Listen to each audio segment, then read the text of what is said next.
Hello everyone, how's it going? Dr. Incompetent here, and let's do a complete beginner's guide to dotAGE, shall we? dotAGE is a super fun, but also incredibly challenging game that is kind of part builder, part civilization, part roguelike, part frostpunk, question mark? And I say that in a humorous way because in dotAGE, you're going to kind of build up your civilization from a very tiny village and try to make it thrive, moving through technological ages and accomplishments and suffering terrible disasters. And each time you go, you will probably fail miserably as things get out of control and need to start again. There is a meta progression behind the scenes where you recover memories that will elevate your account progress as you go. And this is such a unique blend of games that at first I really wasn't quite sure what to make of it. It almost felt like a tabletop board game, like the game Agricola, for example, if you're familiar with that. However, it very much is a turn-based strategy game. And if you've purchased this game, or if you're thinking about purchasing this game, this is going to be the guide for you, because what we're going to do here is I've wiped my account progress, or, well, just moved it to another folder so I can have a clean account here with no memories, no upgrades, and we're going to start a new game together, and we're going to play through everything from the very first moment that you boot up the game and talk about the UI, the controls, basic tips and tricks, strategies for surviving, and explain things that the tutorial doesn't quite articulate or give enough context on that I felt I wanted to know when I was first playing the game. I'm going to use my own experience of playing and streaming the game, as well as all of the help that I have received from other players in the YouTube comments and even on stream. Sound good? Okay, great. So let's go ahead and get started. So the first thing you do is you just click play, and it takes you to this page if you're just starting out. And this is our new story. And our elder is Mattis, and he says, "Let me tell you the story of how our very own village was born. I was so young back then. This is the tale of a curse that we were destined to face and how we overcame it through cooperation." So this is kind of the flavor of this moment. We don't have any other elders unlocked yet. So like I said, there's meta progression. Now, some of the progression is just going to give you more options, kind of like in Slay the Spire when you just unlock new cards and relics, and so that you have different things that can happen. And then others will actually make some life easier for you. So you can see in the upper right, there are some traits about the game that we're going to play. So we're going to start in the valley. Our elder is grumpy. He starts knowing how to already make a forager and a signpost, and we begin with 16 wood and 20 berries as our resources. The duration default is 280 turns, which we're going to play on. We're not going to change that. The difficulty is normal, which is what we're also going to do. Now, the game is going to warn us about this, but I think it's best to just start with a reasonable level of difficulty and just get used to getting destroyed, just like you would, like I said, in Frostpunk or maybe Banished, where you're trying to just survive as a town, and it's really hard, and you wipe, and then you use all of that knowledge when you start again to do a better job, more efficiently planning things out. And we have no stats at all because this is our first time on this account, so let's go. Like I said, it's going to warn us. It says, "Prepare for a challenge. dotAGE is a long and merciless game. By choosing the normal difficulty, you acknowledge the risk of losing multiple times unless you are experienced with strategy games. Are you sure you want to play at this difficulty?" And even if you are experienced with strategy games, I think this is still going to be something where you die because you don't know exactly what to prepare for or what is good necessarily when you first start out.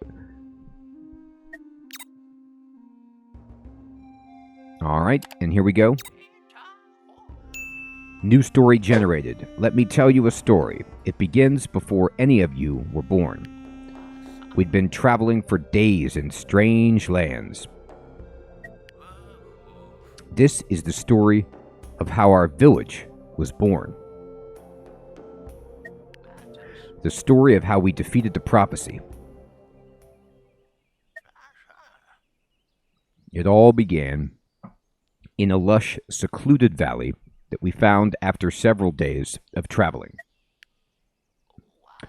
Just a few more steps, you slackers. We're almost there.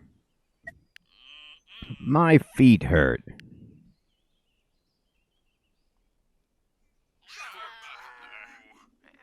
Oh, I was so young then. I convinced some pips to follow me into the valley. This is it. This is the place I told you about. We have to stop here. You'd better not be lying about this new life, Elder. Impertinent. Follow my example, and all will be well. Now, get to work. We started work straight away on the construction of our village. Here we are. I think this is the first time I'm telling you this story, isn't it? And you're going to see this when you are playing for the first time, because this will kind of enable some tutorial tips. You'd better pay attention, because I'm not going to repeat this twice. You can always press this button to skip the tutorial. So in the lower left, you're going to see that there are some buttons down there, and there's a fast forward button to skip through the tutorial. Now, we're not going to do that right now. The village was in a secluded, faraway valley. Use WASD, pan at the edges of the screen, or hold right-click to move your view, and use the scroll wheel to zoom in. So we can move around with WASD, or right-click and drag, and then zoom in and out with the wheel. Click this when you're done. I was the elder of the new village. Let me tell you what I did to make it thrive. The bivouac was our first structure. It defined the boundaries of our village, where we could safely build, place it on any terrain available near berry bushes. So, right now, we don't want to click on this because we want to place our town center. And in dotAGE, or dotAGE, you can build certain structures wherever you see the hammer icon. So, on the map, you can see there's like a little hammer icon, and that is indicating where I can build. And otherwise, it just has a red X on the mouse cursor, but if I move over it, you can see, boom, this is where my town center will go. Now, the town center has squares or tiles that are radiating out from it that represent its area of influence. So what this means is it's building the boundaries of our village. And you could see the boundaries of the village kind of like almost fence posts that are dotting the edges, and the green blinking squares are where we can actually work. So it's like placing your starting town in Civilization, where it sets your area that you can send your workers to. So in this moment, what we want to do is put our town center in the place that gets the most land and berry bushes. So I think this is pretty fantastic. Now, I'm going to tell you something. Like I said, this is a roguelike, or it's roguelite, it's in that wheelhouse, and your map will be different than mine because it's procedurally generated each time. So what you're looking for is just the most tiles that you can work, not water tiles, tiles on the ground, and the most berry bushes right now is what I like. Actually, down here, I can get 1, 2, 3, 4, 5 bushes. Now, I have a lot of my real estate is consumed because I'm in the corner here by trees and by water and by rocks, mountains. So it's not perfect in that sense because I'm losing out on some space, but 5 berry bushes is a lot. Berries are what we're going to use to feed our pips, which are the name this game has for people. And very much so in the way that I was describing the game as kind of a tabletop turn-based strategy game. It's a resource management game. The more resources that you can get in any kind of game like this, you're going to be doing better, right? Like in Civ, you want to have as much production and materials and food as you possibly can, and this is the same. So having access to more food is better. The question then is like, would I rather have 4 berry bushes and all of these tiles to spread out on, or 5 berry bushes and be kind of like pinned in the corner like this? And I'm actually going to take this one for now. 4 berry bushes and more space. However, it's easy to expand your territory, so you could pick whichever one. I'm just going to go right here. We pips used to live in dwellings like this one. Hover over the dwelling and you will see that it's already full of pips. So you can see in the upper right of this, there is a little pip face with a 4 out of 4, meaning all of our population lives in this building. Pips, yes, my fellow villagers, I used to tell them what to do every day. So these are our workers, and we are going to manage the workers by telling them what to do. I remember the first time I sent a pip to get food. To assign a pip to a building, structure, or plant, activate it. Okay, so one thing that's very important to explain about dotAGE is the game looks amazing. It has this very simple yet colorful style, and you're going to see your pips and the elder just walking around. The chickens are moving around. The game looks like it's moving, and so at a glance it might appear to be real time, but remember, this is a turn-based game. So them moving around is just to make it more interesting, but no time is passing right now. We get to kind of assign all of our pips to do the jobs or tasks that we want, and then we will pass the day once we've done that. So there is no rush, there is no time, and right now they want us to put a pip onto this berry bush. Now, if I mouse over the berry bush, you're going to see some icons appear. The cubes, or the crates, that says ×5 under it on the left of the arrow mean this berry bush can be picked 5 times before it is exhausted. And each time you pick it, the arrow goes to the right, showing the yield. You will get 4 berries. And above the arrow is an icon of 1 pip, meaning it takes 1 pip to work this bush. So if I put a pip here, then on this day, once I pass the day, the pip will pick 4 berries. Each berry is 1 piece of food. And every pip consumes 1 food at the end of the day. So simply having 1 pip on this berry bush will give us enough food for all 4 of our pips. So I'm going to click on this, and you'll see pips follow my wise advice without question. The pip is now working. You can activate the tile again to remove pips. So the reason he's telling you that is because let's say I made a mistake and I don't want this pip over here. I just left click it and then nobody's working it. But then I'm like, no, I do, and I click it again. There's no progress that's lost by clicking or on or off because everything happens at the end of the day. So you get to kind of just toggle things around until it's exactly as you like it, and then you end the day. So this pip's going to give us some food. I'm going to click on the tip here to move to the next. Pips worked to produce resources daily. Hover over a building to see what it produces in the top right corner. Okay, so we can see right there, well, we're getting berries. We found a few bushes full of berries, enough to last us for the first few days. Bushes have limited uses.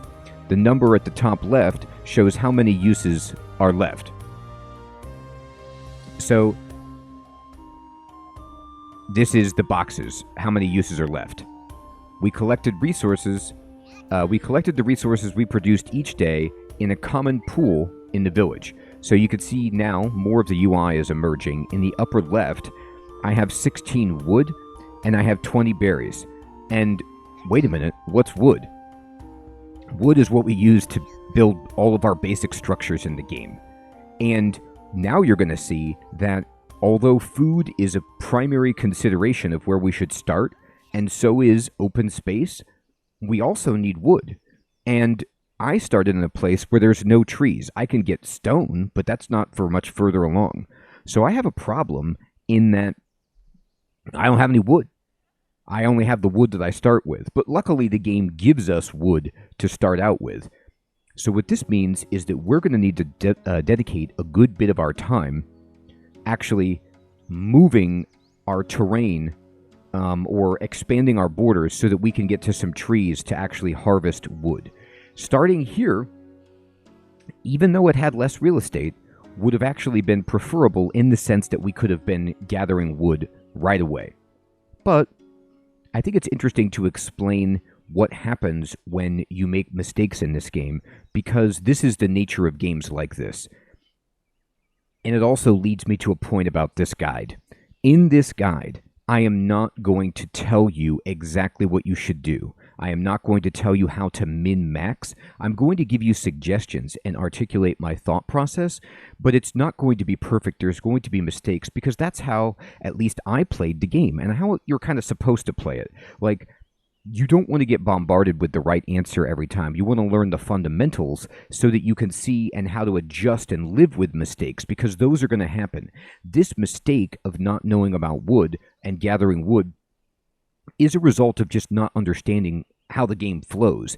And if we decided like, oh my God, we lose because of this, then you just start again. And you take that knowledge with you into the next map. And that's so much of this game is like, you don't realize, oh, I should have been gathering hope, for example, to counter fear, the fear domain, or I needed to be building more sources of cooling to counter the heat domain, or whatever it is, and I didn't understand that, or I needed to be growing my population faster, and these things will just come. So I kind of like to play these as rolling with the punches and dealing with mistakes, because it feels more natural and organic to the learning process of how the game feels as a new player. Each pip ate one piece of food every day. Available food is automatically allocated. So in the upper left, there's a few things that I want to talk about with the little box that's up there. So it says, I can store 40 of each type of resource. So where it says max 40 yellow box, and up in the top left, that means 40 of each resource, not 40 total different resources, 40 of each. Also, that number is only calculated after everybody has eaten and used food items for production buildings. So if you have 40 food and then you're going to gather 4 food and you need to eat 8 food, the game will take you to 44, and then you will eat 8 to go down to 36, and you won't waste it when you gather it. It's not like you can't put it anywhere. You can actually store it until after the eating phase. So right now, you could see underneath my food, I have 20 berries, which are just a food resource, and I'm producing 4, which is the brown box, and then -4, the red box, is how much I'm using. So we're at net 0 on food. Berries are not the only type of food that you can get, and so there are different kinds of food, like, we could eat eggs, or we could eat these chickens or something like that, and those would show up here, and people just eat each food type, and you can kind of toggle what they eat by clicking this food icon and saying yes to berries or no to berries or different types of food. But right now, we're just going to let everybody eat everything, and we have our food problem solved, but we don't have our lumber problem solved. I made sure that each pip was assigned to their daily task. See how many working pips there are in the village and how many are idle. So now in the upper right, you can see the brown icon that's at the top of the upper right that has kind of like the brown pip icon with a 4 means total pips. Green pips are unemployed pips. Yellow pips are working pips. Red pips are like, sick or incapacitated pips that can't work. And then the little teeny pips are pippins or babies or toddlers that can't work yet, that are growing. I also recorded the current day and season. The game progresses in turns, so do not worry about time passing too quickly. Once I was satisfied with the daily tasks, we got right to work. Passed the time by clicking on the sun or the spacebar. So we're not going to pass the time because we have all these workers who aren't doing anything. Every day before you end, you want to make sure you've allocated every single one of your pips to work. Now the game will give you a warning if you try to end a turn without assigning all of your labor to kind of help you not make that mistake. But let's go ahead and give people some orders. I'm going to...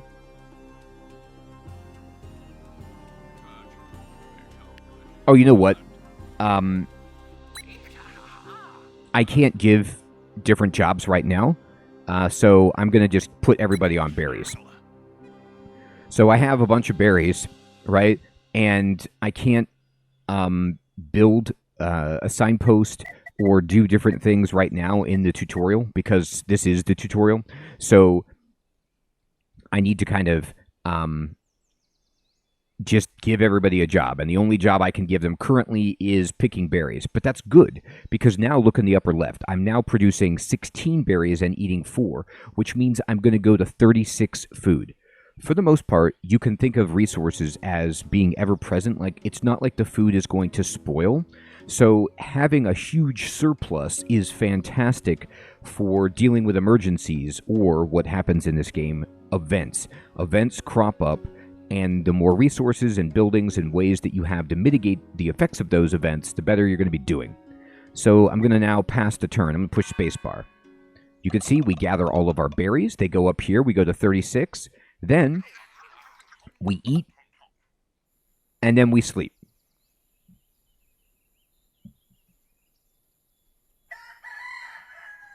Hold on, there was more. I remember it now. Memory retrieved. I can recall what happened. So this is actually part of, the game's conceit for the meta progression, which is that the elder kind of is old and he's in his dotAGE, or dotAGE, or old age, or dotAGE. And he isn't good at remembering, but he does as he goes. And as he remembers things, you get more game features. So the meta progression unlocks new things that can happen, new buildings that you can build, new resources you can gather, just new developments to spice up your game. Now, he says, I tend to be a little forgetful. As I tell you our story, my memories will resurface these puzzle pieces, so watch out for these epiphanies. And we now can learn how to build, right? I was saying I want to build stuff, but we couldn't because it's a tutorial. It's important to note, by the way, that this is the first time we're playing and we're getting the explanation. If you start a brand new game and you skip the tutorial or it's your next time playing, you won't do this and you'll be able to build on the very first day. Placing buildings. Every pip has the ability to build a building. Once you have chosen a building, you can place it anywhere in the village. An unoccupied pip will go there to build it, and it will take a few days. Okay. The building menu is divided into sections. Select the services section right here. And we need a thinker's post to help pips come up with new ideas. Select it. So this is where you do your research. So we want to build this. Each structure has a different cost to build. This one took a day and a few wood resources. So the thinker's post is going to produce research, which is a resource that you spend on just like a tech tree in many games, Civilization, for example, and you're going towards researching something and it has a set cost of resources or research that it needs to unlock. And once you get it, you unlock that technology. Now, if you look in the bottom right at the tooltip for this, it says Thinker's Post, and there's a hammer icon on the top box, which is the building box. And it's telling you it takes 1 pip, the sun icon is a day, 1 day, and then it tells you it takes 2 wood to build this. So it's not going to be active right away because we have to build it for a turn. And then we can assign a pip to that, and every day the pip assigned there will think and produce 1 research. However, if you look at the bottom of the tooltip, there's a characteristic that's important which says -1 for each building within 1. So you need to build the Thinker's Hut in a secluded area off by itself so that this person isn't distracted. Like if they hear, noises from other buildings is the way I interpret it, they get distracted and they can't think clearly. So we're going to actually put it over here because this is so far away from anything. A lot of it's surrounded by water tiles, and we're not going to build anything near this. And when they say within 1, that means directly adjacent. That means north, south, east, and west, but not the diagonals. So within 1 means adjacent on the top, bottom, left, or right. Oh, but they want me to click this, sorry. Buildings were used by pips to produce. This one produced 1 knowledge in 1 day. So the research resource is called knowledge, by the way. I just call it research, but it's called knowledge technically in the game. They also had special requirements. The post could not be placed immediately next to another building. Thinking pips need silence. I carefully decided where to place the post. Place it. If a pip is free, it will be assigned to the building. Remember to assign a pip before passing your turn. So I'm going to put it way over here. It only took a day to build. Hover over the building to see how many turns are left. So nobody's building it. So if you put something down and it's gray, that means nobody's been assigned to do that labor. So I need to click on it. And it says no worker available. That's because I have everybody doing berry bushes. So I click on the berry bush. And now you see in the upper right, I have a free worker. And now I could click on this and somebody's going to come work on it. So now you could see that it's kind of like colored in, and there's a person, a pip with like a stone hammer over here just working on it. Perfect. You want to know how I made my decisions? Well, I've collected my wisdom in my Agepedia. Access it here. So this little book icon in the bottom left is the Agepedia, and this shows you information about buildings, resources, and more. When you see a question mark icon on your cursor, press right-click to access the Agepedia page for the hovered item. This will fill out the more information you get. Take a look, then go back to your village. So, for example, with berry shrubs, they're telling you all sorts of cool things about this, which is, what seasons they work under, their normal production results, what you get from dismantling it, and all associated traits and elements that would go into developing this or researching this. So we're going to just close this. Okay. Now I'm going to zoom out, and I'm going to just talk, though, if we would have built our starting place here, it's a little bit more crowded, so the thinker's post would be more difficult because we couldn't place it next to any of these berry bushes. We would have had to put it like maybe up here or something like that. So that's just something to bear in mind and why open space is really good. Open space is really good for thinking posts because they can't have adjacencies, but also because many buildings benefit from synergies by putting them adjacent. For example, fields want to be next to a water source like a well. So you want to surround a well with fields to give them a benefit so you get more yield for your crops. And you need to know that and plan that. And that's why, like I said, the more you play, the better you'll be able to plan things because you'll know about these little synergies. And I also want to do another job. So I'm going to go show you some of these services down here. And we're going to talk about what we can build. And we're going to not be picking berries because we're going to go over our excess. So we don't want to do that. So at the bottom, there are food buildings, which is the green fork and knife plate that you see there. And we could build a forager. And a forager also requires wood. So double the reason why we want woods so that we can forage. Forage allows you to get several different types of resources. So you can get hemp.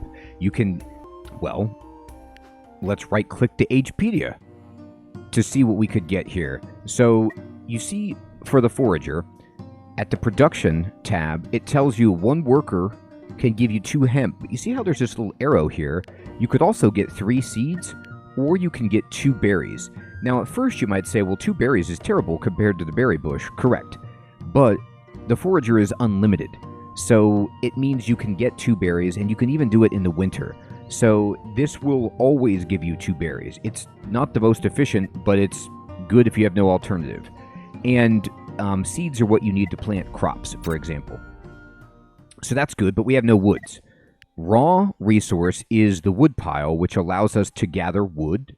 It requires a wood terrain tile within 1, so we can't do that yet, but we want that. Now, dwellings are something that we do want to build, and we want to build a cabin right away. One of the best pieces of advice I can give you to succeeding in this game early is to make as many pips as you can. It's easy to feed them. I kind of was thinking, like, the first time I played, I need to make sure that I have a food engine, because I was making it akin to something like Frostpunk.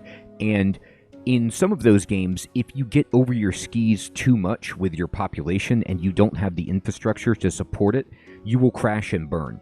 But in this game, it's pretty easy to get food, and one pip can generally get more than one food for itself just by working berry bushes, for example. So it's not as bad to kind of like accommodate the food that one pip demands. So growing your population is pretty much always what you want to do until you get a huge, like, until you're getting like up into the high 50s on population. I don't think you need to pump the brakes on that. So we're going to want to grow our population a lot, because I always make comparisons to this game and Agricola, which is my favorite board game of all time. But it's a farming sim board game, and in that you always want to grow your family, because having an extra worker is so powerful.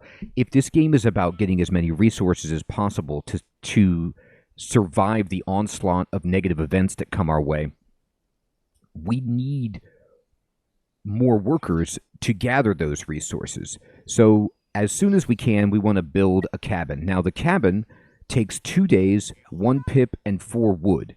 So this is a concern for our limited wood supply, because we don't have any wood.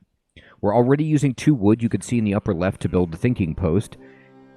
And building a cabin is going to eat into that, but it's still worth it. So you have to think about where you want to build your house.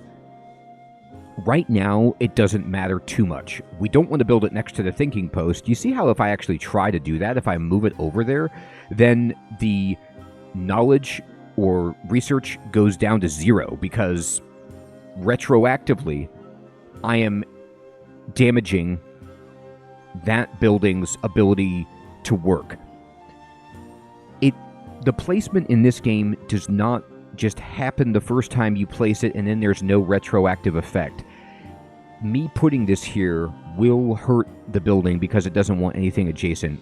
So that's something to bear in mind. But if I put it right here, well, great, because then what happens is it's diagonal to the thinker's post and it doesn't inhibit it. But you see the flashing squares? Houses actually extend your borders. So if I build a house here or here, I start to push my borders. Now, I'm not going to build it here, and I'll explain why in a moment. I'm going to build it right here. There. So now we have a house building. Why didn't I build it here or here? Well, let's talk about that.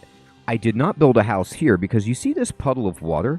If I right-click on this tile, it says it's grass. There's a kind of a window that opens, you see on the middle right of the screen. It says grass terrain, but there's underground water. Underground water is indicated by the pooling water on the surface, and the terrain trait says water times 3. So what that means is if I build a well there, it makes the well much more powerful. It gives us a huge synergy bonus for strategically placing it on the tile that has the terrain trait. So I want to use this for a well later, not for a house. And I didn't put it here because what I want to put here is on the far right tab, the blue shovel that says tasks. For tasks, remember how our elder started knowing how to build a forager and a signpost? Here is a signpost. The signpost takes 1 wood in 1 day, and if I build this right here, you'll notice that this extends the border of our settlement in the same shape that the town center does. It hugely expands our borders. So we're going to start daisy chaining these signposts over so that we can have more terrain and get these trees. It's worth mentioning that, you know, a lot of the sensibilities I take in this game are kind of overlaps from Civ, and Civ is very much a digital board game. But in Civ, you have enemies to contend with, and in this game, when you extend your borders, you're not worried about like trying to claim territory really quickly because there's some AI or there's some other player who's going to be taking it, or you're going to brush up against them like it's Dolores or something and they're going to like want to fight you. That's not even an issue. You want to take as much territory as you can to give yourself as much options as you can to here's some more water, here's some more berry bushes, here's some chickens, some wildlife, and here's the trees that we want. So I'm going to do that. And you'll notice these are both grayed out because I haven't assigned any laborers to them.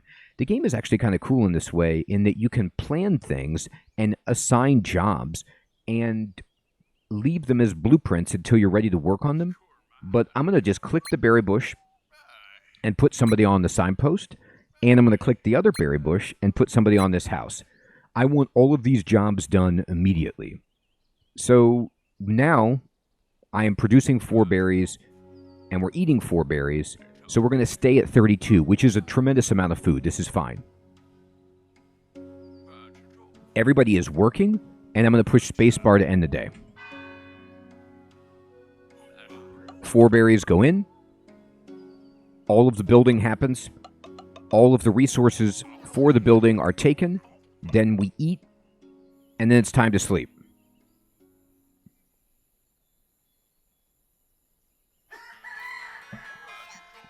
Now we know how to do research. Pips can research new buildings.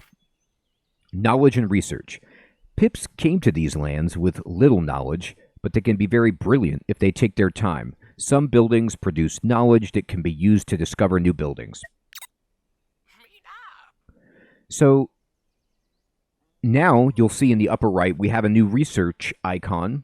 There is the knowledge kind of blue bubbling beaker there. And if you see that up there, just the beaker by itself with the blue background and the bubbles, that means you don't have any research tasks assigned and you want to assign something. Some pips focused on harvesting knowledge that we could use to discover new buildings. Activate the research button to see what we can do. So if I click on this, we open up the research tree. Each building required the production of a certain amount of knowledge to be discovered. I alone chose where to focus their research efforts. Hover over the building button to see its details, then activate it. So, for example, cultivation. If I hover over this and click, that's what they want us to do. This is now we can see the tooltip. This will lead us to the crude well, and the crude well allows us to gather water. This is very important, but we don't necessarily need it right now. As we discovered new buildings, we gained access to even more brilliant ideas. I can't remember them now, but we had a lot of different ideas. I'm sure they will come to me later. New research ideas will appear after you complete the previous ones. So we don't even know what's going to develop, and we only have one research tab at the moment. I'm going to keep researching the well. I think you actually have to for the tutorial, and I'm going to close this. And you see in the upper right, we're researching the well. It takes 4 knowledge to unlock.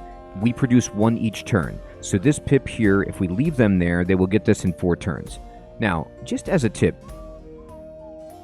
I used to really focus on research, but I'm shifting my thought process on this. Yes, there are certain things you want to research, and that's the only way to get them. But once you start researching higher tier buildings, which make things more efficient, you don't want to go into that as much as you want to make sure you're growing your population. If you have enough pips and you're growing your population and you're getting resources, then you could start to dip back into research. But it shouldn't be where you're like, okay, I'm immediately going to build another Thinker's Post right now, because that's just too much research. At least that's how I've come to evolve my understanding of the game. And by the way, there are some great guides that are on Steam that I also looked at in the community section to help me understand the game after I'd played a bit. And that was one of the pieces of advice that was there. And it makes sense that more pips can actually provide more labor and resources than you can by first researching something and then building something, that it's actually faster to have more pips. So you want to focus on pips to grow your population, which we're doing. Now you'll see in the upper right we have a free pip, and that's because the signpost is built. It's right here. It is worth mentioning that if I dismantle this signpost because I don't want it here anymore, you will lose all of the territory that you gained from it. Unless you've built buildings like houses or something there that claim their own territory. So do not destroy these because you need them to mark your borders. Now, speaking of signposts, I'm going to build another one. I need to get here as fast as possible. So I'm going to build a sign here, and we're just going to keep flying over to the right. I have enough wood to make this happen. So we're okay, and we're almost done building the house. Remember, it takes 2 days. We're researching. Food is at net 0, so we're fine, and I will push spacebar.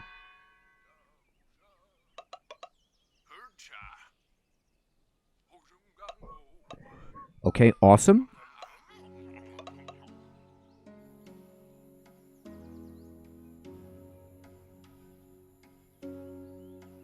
They're going to sleep. Now, we've unlocked the memory of procreation. Yeah, that's about that phase. That's right.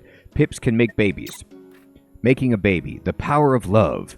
If a dwelling has enough empty space, pips can make a baby. And they should, if we want the village to thrive. Send 2 pips with some extra food to that building, and they'll spend the night together and make a new pippin.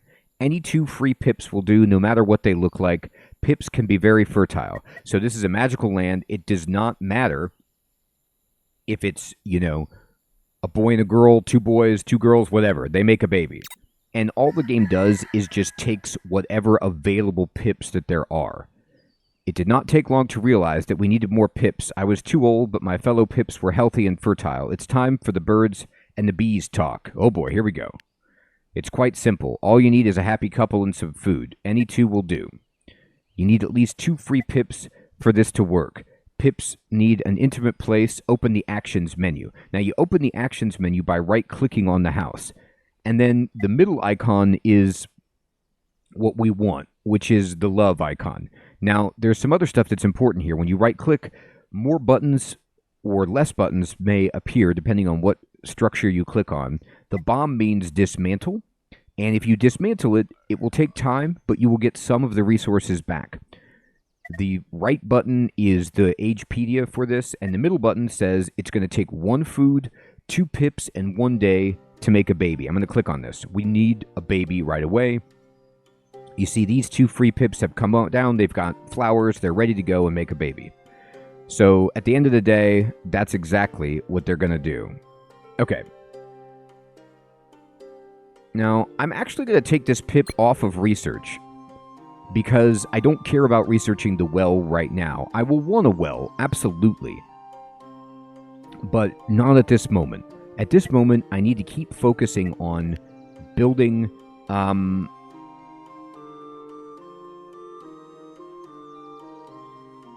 oh wait, I need to get rid of this. The 2 pips would spend the next day making the pippin. I hope everything is clear now. I won't explain it again. Abandoned buildings. Buildings in the village that do not meet the requirements will be abandoned by pips and cannot be used again until the requirements are met. For example, the thinker post does not want any other buildings near it. Right. You could dismantle buildings like we just talked about by clicking the bomb. Okay. Now I was like, why can't I place this signpost? It was because of the tutorial.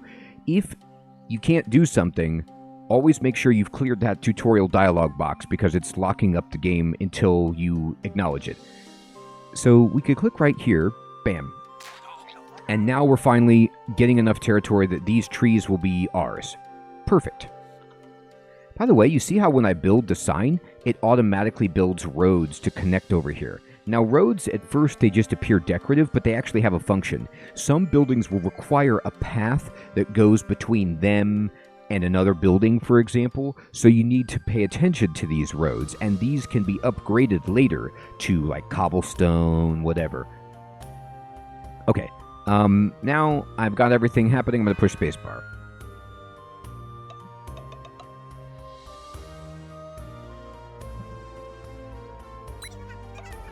Yay! We did it! We had a baby!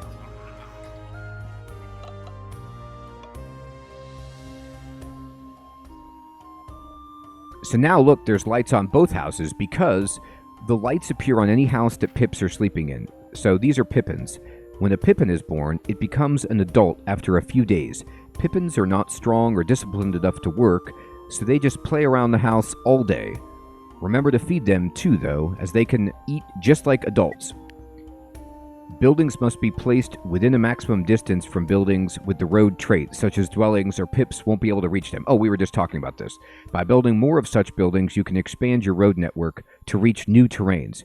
So, houses also build roads automatically to them, which is why they expand the range of your borders, I believe.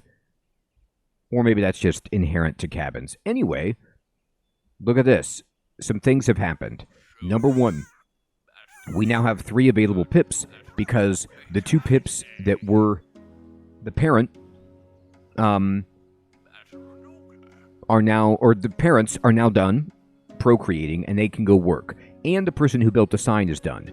You'll see at the upper right, at the bottom, I have a pippin, which can't work. You could see them just kind of walking around right here. By the way, you can right-click on these, shift-click on the, shift-left-click on the pippins to get some information. This is Laura, and they're a commoner, and they have an ailment of growing. And this will tell you it's going to take 4 days for Laura to grow up enough to actually work. But they're still eating. So that's why we're actually, if you look at the upper left, we're now at -5 on food. This is fine, but because we have 3 free laborers, we could start doing some new things. First of all, right away, we want to build 2 things. I need to build raw wood pile, and now we can finally access these trees, and we're going to. We need to build wood piles so we can actually gather wood before we run out. So I'm going to click on this, and this guy's going to come over and build it. All right, now we have 2 free workers, and I'm going to click on dwelling, and I'm going to say we need to build another house so we can have another baby. And we do, because we want as many babies as we can. Now, I don't want to build anything around this water spot because I'm planning on building a well and some fields probably here.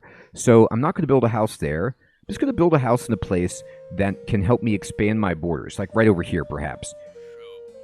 But I need to get on the road network to do that.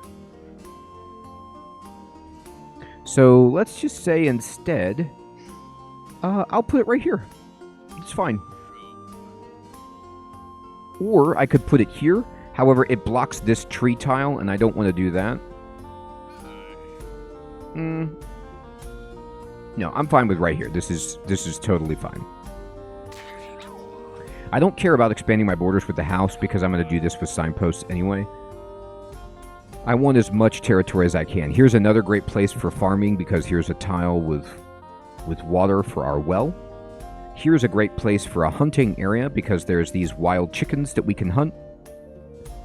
And don't worry if you don't understand what I'm talking about, because I'm just kind of speaking with a little bit of advanced game knowledge. If you right-click, though, and you see that these are foals, and you're like, oh, cool, what's that mean?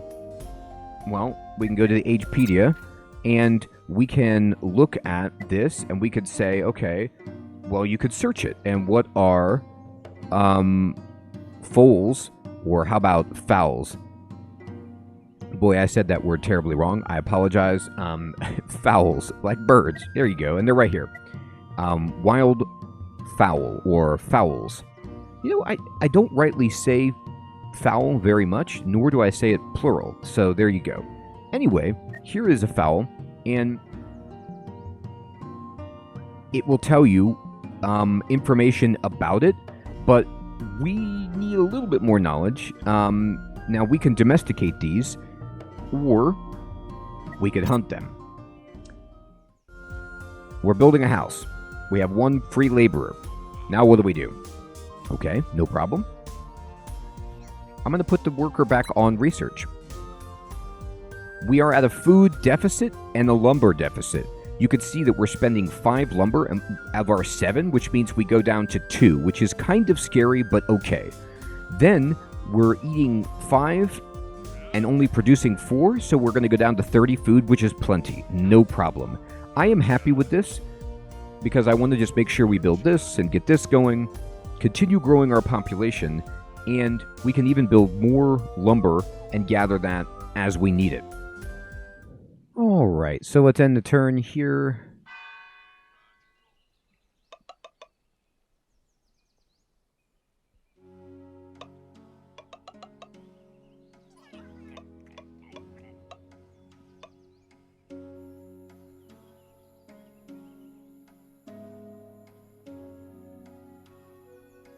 Tremendous.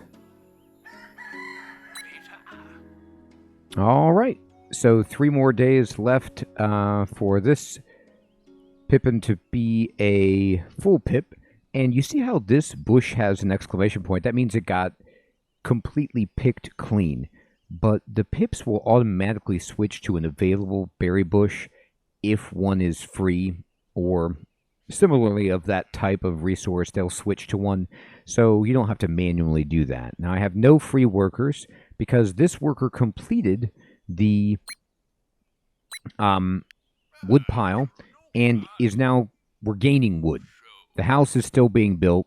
The research is being done. So I am looking at everything, and this is fine. End of day. Some days everything is set and you just take a glance and end the day, and they go really fast. The better you get at the game, the more you play, the quicker you could start to go through the turns. However, conversely perhaps, you will start to get more and more pips to manage, which will make your days go a little slower. In the beginning of this game, once you have only a few pips to work with and you have your build order and everything, it does go pretty quickly, but luckily you can just push spacebar and fly through it. All right, so now I have a free worker because the house is done. And I'm actually going to take this person off of research because I'm not, married to the idea of getting the well. I want it, but it's worth mentioning, you don't lose the progress that you get on research. It stays there. And also, if you ever get more knowledge than it took to gain the particular technology you were researching, your knowledge points are not lost, but they are stored. So, let's say I got 2 and I went up to 5. I would use 4 to discover this well, and then I would have 1 remaining, and it would stay there until I attribute it to another technology, and then at the end of the day of researching that, it would add into that. So you can't really lose the knowledge in that way. In the bottom right, you see I also have an icon here for pips available to work, and we're just going to right-click on this house and make a baby. Boom. Okay, now I have no free workers, and we're still hemorrhaging food by 2 per turn, but that is not a problem at all. I even got another berry bush to work. Remember, what we want to do is, as quickly as we possibly can, get as many pips to work.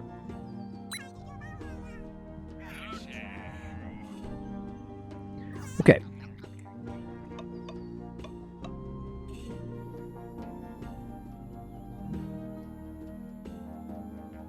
Excellent.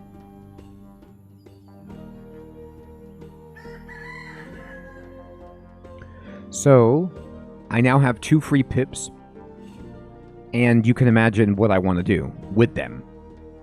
I could put 1 on research and finish the well, sure, but I have enough wood now. It's actually time to build another house. This Pippin right here, only 1 more turn.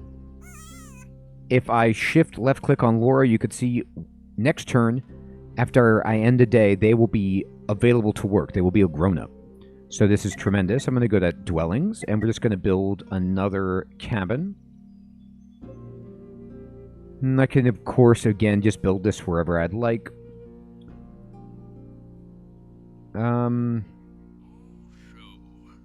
This is fine.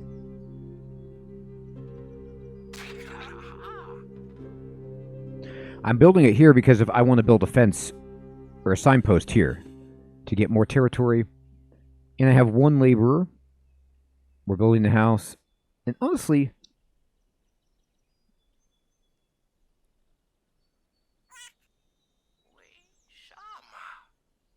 I could get food, but actually what I'm going to do is go to raw, and I'm going to build another wood pile.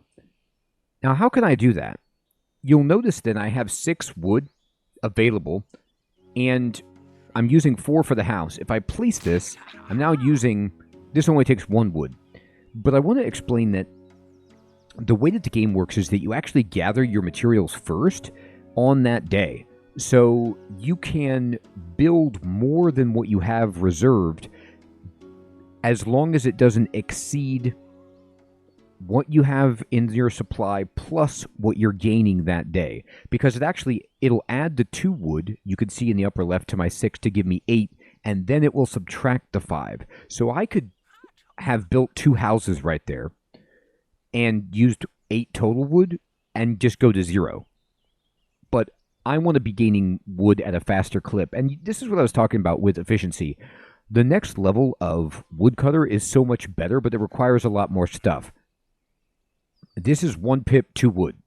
But I want to have more opportunities to get this. We also need a forager, and we also want to expand our territory. But let's just go ahead and end the day. Everybody's working. And we're rolling. And now, today, at the end of this,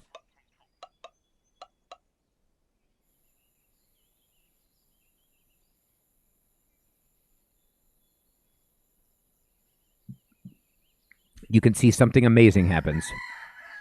I now, in the upper right, you see I have 6 village pips. One of them now, not 2, is a pippin because 1 is grown up, and now I have 5 total pips to assign to labor. This pip that built the wood pile is automatically getting us lumber and stocking us up, which I want, just to produce a nice surplus of lumber. And then I'm going to put another pip on food. And we can then just start gathering more food. But honestly, I don't need it. Why don't I need it? Because I don't. Because we have so much food. And sometimes, even though I'm not getting a surplus, I'm not concerned about food at all because I have so much there. And I can always put people to that later. But what you want to do is plan sometimes preemptively. So I'm actually just going to go ahead and build another signpost and just continue expanding my territory. This signpost here will get me another tree and 2 more berry bushes. It only takes 1 wood and 1 day. And I'd like to cover the ground so that I can get more trees. This map actually doesn't have a lot of trees, but it's okay. More foraging, because I have none. And more space to build structures with synergy bonuses. And here we go. So everyone, I think this is a good first look at dotAGE with our beginner's guide, and this is going to be a guide series, so we're going to make several episodes and get further into the game so you can see more content, understand what to do when omens and events happen, and when we get more technology, more pips to manage. If you have any questions about the game, please post those in the comments below. I'd love to help you out. And if you're a dotAGE expert and you want to share your own strategy and tips or make any corrections on points that I make throughout the video, that would be great. However, just make sure you do so in a way that's non-spoilery for new players and is not too far in the weeds, is just the basics. That would be much appreciated. Everyone, thank you so much for watching. And if you like guides like this at a slow pace where it's play along and organic, I'm going to be putting links in the description to many other guides that I have for so many different games that you might be interested in. Thanks so much for watching, everyone. Take care.